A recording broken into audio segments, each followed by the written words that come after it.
Hola, en este video utilizaremos los p-vectores para reconstruir nuestra simulación de muchas partículas dentro de una caja.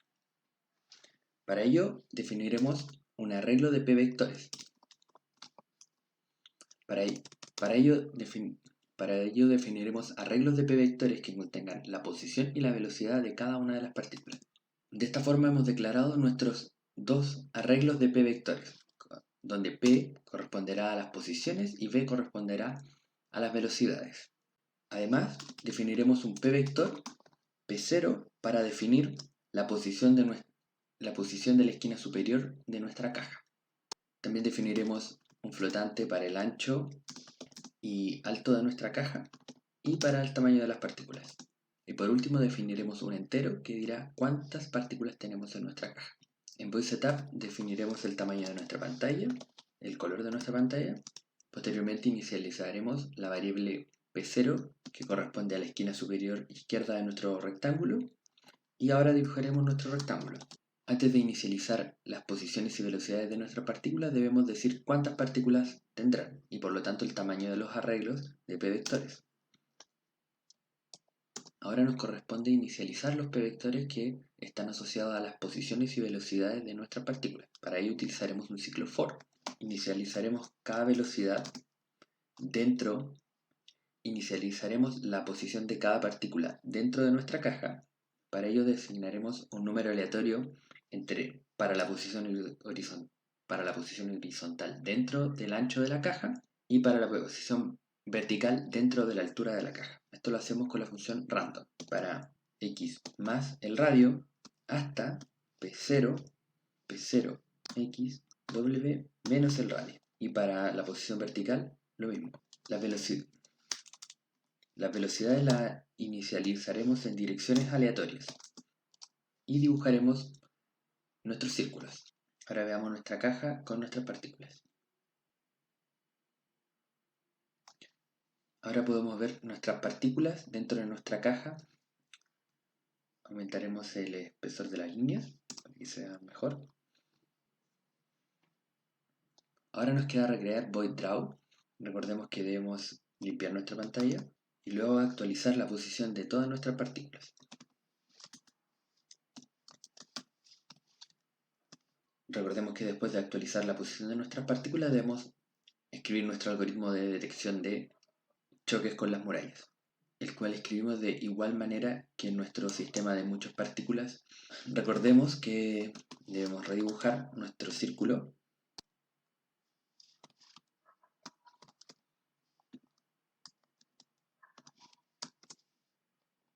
y veamos cómo queda funcionando nuestra simulación. En este caso se ve de esta forma porque olvidamos redibujar nuestro rectángulo.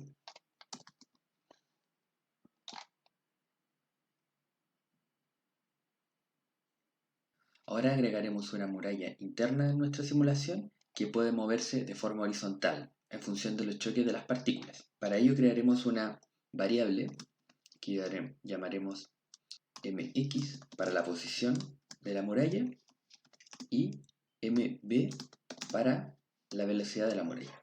La muralla la posicionaremos inicialmente al medio del rectángulo. Por ello su posición debe estar a 400 píxeles y podemos dibujarla con la función line. Los dos primeros argumentos de la función line corresponden a las coordenadas del punto inicial de la línea y los dos últimos corresponden a las coordenadas del punto final de la línea. Por ello, el punto horizontal inicial de la línea será mx, su posición vertical inicial será p0, será la posición inicial de la caja vertical, su posición final horizontal también será mx porque es una línea vertical y la posición final vertical será p0 y más h. Recordemos que para que nuestra línea aparezca en todos los cuadros debemos dibujarla en la función void draw. Podemos ver nuestra muralla interna. Antes de detectar las colisiones dentro de la muralla, coloreamos las partículas que están en el lado izquierdo del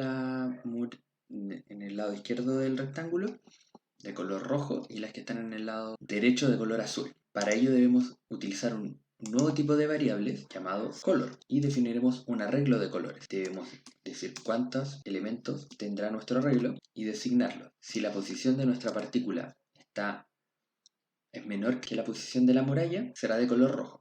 Y eso lo declaramos de la siguiente manera. Para asignar la variable color, solo debemos escribir color y el valor nRGB de cada una de las componentes de los colores. Por lo tanto, si la posición de la partícula es menor que la posición de la muralla, será de color rojo. Y en otro caso, else, caso contrario, será de color azul. Pintemos nuestras partículas con la función fill y asignamos el color. Recordemos que debemos hacer lo mismo antes de dibujar nuestro círculo. Y para que nuestro rectángulo no se pinte con el último color que fue asignado en el ciclo for, debemos pintarlo de color blanco con la función fill 255. Veamos cómo quedan nuestras partículas pintadas. Podemos ver que inicialmente las partículas rojas estaban en el lado izquierdo y las partículas azules estaban en el lado derecho, pero como la muralla como no hay detección de choques con la muralla, las partículas pueden viajar libremente. Agreguemos la detección de choques con la muralla interna. Lo haremos de la siguiente manera. Si tenemos una partícula roja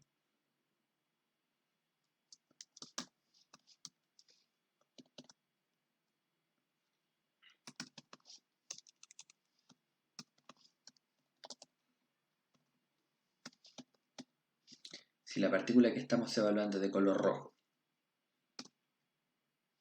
y su posición horizontal es mayor que la muralla, quiere decir que chocó con la muralla, por lo tanto debemos posicionarla en el borde de la muralla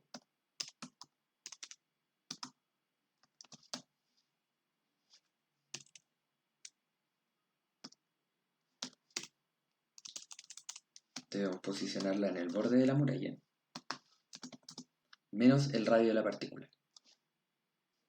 Disculpen, eso era mx porque es la muralla móvil, la muralla interna que tiene nuestra caja. Y realizaremos lo mismo para las partículas azules, pero en este caso su posición debe ser siempre mayor que la posición de la muralla. Por lo tanto, preguntamos si es una partícula de color azul y su posición menos el radio de la partícula es menor que la posición de la muralla. Recordemos que en ambos casos debemos invertir el sentido de la velocidad horizontal cuando suceda un choque. Podemos ver que las esferas rebotan efectivamente con la muralla interna. Ahora debemos asignar una regla para el movimiento de la muralla. Para modificar la posición de la muralla, lo haremos de la misma forma como modificamos la posición de cada partícula. Su posición actual será la posición anterior más su velocidad. Ahora debemos considerar cómo cambiamos su velocidad en función de los choques con la muralla. Podemos imponer la siguiente regla. Si existe un choque con la muralla, su velocidad cambiará proporcionalmente a la velocidad de la partícula que la chocó. Y como constante de proporcionalidad utilizaremos el inverso del alto de la muralla. Debemos agregar lo mismo en la sección si hay choques por el lado derecho por una partícula azul. Analicemos un poco lo que acabamos de hacer. Si en un instante de tiempo, en un cuadro, una partícula de color rojo lo choca por el lado izquierdo y en el mismo cuadro una partícula de color azul lo choca por el lado derecho, el cambio neto de la velocidad en un cuadro será cero, debido a que las velocidades tendrán sentido contrario. Por lo tanto, si hay más partículas del lado derecho que el del lado izquierdo que lo chocan, el cambio neto será en esa dirección. Veamos cómo cambia nuestra simulación con este cambio. Debido a que no tenemos muchas partículas y se producen en promedio la misma cantidad de choques al lado derecho e izquierdo, la muralla se mueve muy poco. Para observar de mejor manera el efecto pondremos menos partículas en uno de los en uno de los lados de nuestro cubo. Esto lo haremos de la siguiente manera. Empezaremos a poner partículas, la posición donde empezaremos a poner partículas será el borde de la muralla de la caja, el borde de la caja más el ancho el radio de la partícula más un cuarto de la caja. Veamos cómo cambia la distribución de nuestras partículas de esta forma.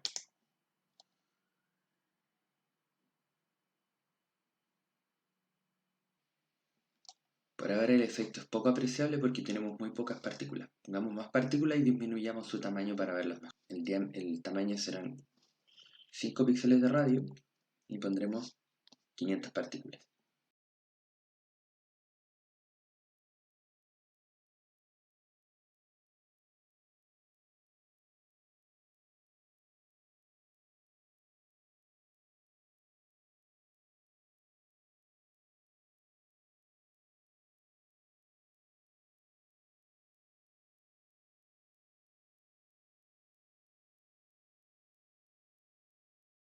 Debemos recordar que estamos intentando simular con partículas el comportamiento de un gas ideal, que es de un gas ideal y de comportamientos termodinámicos que están asociados a procesos en equilibrio. Nuestro sistema es un sistema que llegará al equilibrio, pero en un tiempo bastante largo. Y eso es todo por el video de hoy. En el próximo video aprenderemos a extraer información de nuestra simulación y poder analizarla en Excel. Nos vemos hasta el próximo video.